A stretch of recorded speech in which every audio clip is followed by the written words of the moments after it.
Hindon airbase पर ही क्यों land हुई शेख हसीना? बांग्लादेश से भागने की इनसाइड स्टोरी। समझने वाली बात यह भी है कि दिल्ली में क्योंकि वीआईपी मूवमेंट वैसे भी ज्यादा रहता है, शेख हसीना की सुरक्षा एक चुनौती बन सकती थी। बांग्लादेश में हालात बेकाबू हो चुके हैं। सेना ने तख्तापलट करते हुए शेख हसीना को देश छोड़ने पर मजबूर कर दिया है। इस समय बांग्लादेश की पूर्व प्रधानमंत्री भारत के ही गाजियाबाद में हैं। सोमवार दोपहर को उनका विमान गाजियाबाद के हिंडन एयरबेस पर लैंड किया था। इस समय सभी के मन में सवाल उठ रहा है कि आखिर शेख हसीना का विमान हिंडन पर ही क्यों लैंड किया? हिंडन पर ही क्यों लैंडिंग? अब इसका एक सीधा जवाब है कि हिंडन एयरबेस पर सबसे ज्यादा सुरक्षा रहती है।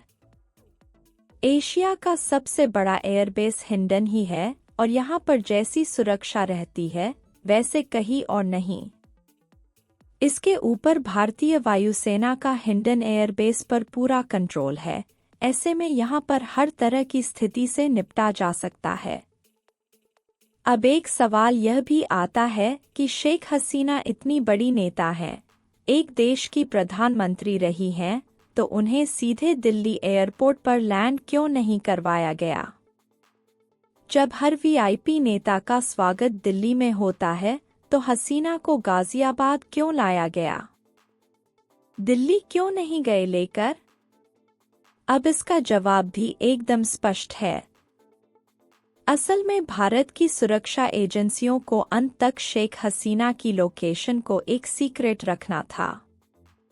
दिल्ली एक ऐसी जगह है जिसकी जानकारी सभी को है और इंदिरा गांधी एयरपोर्ट भी काफी किसी की लैंडिंग होना भी काफी स्वाभाविक है।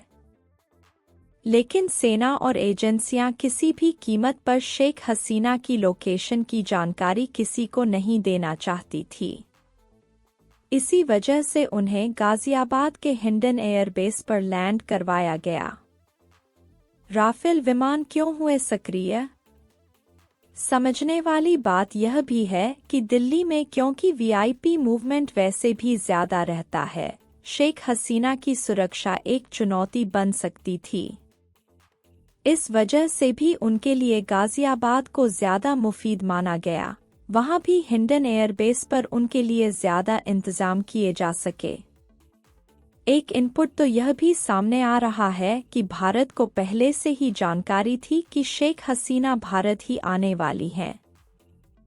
ऐसे में जैसे ही उनका विमान भारत की जोन में आया, उसकी ट्रैकिंग तुरंत शुरू कर दी गई।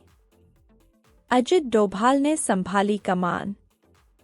इसके ऊपर वायुसेना ने तो राफेल विमान को स्टैंड बाय पर रखा था। उन अत्याधुनिक विमानों को एक्टिव करने का कारण यह रहा जिससे हर तरह की स्थिति से निपटा जा सके। एनएसएस प्रमुख अजित डोभाल ने खुद इस मामले में सीधी दखल रखी थी और उनकी तरफ से शेख हसीना से भारत में मुलाकात भी की गई।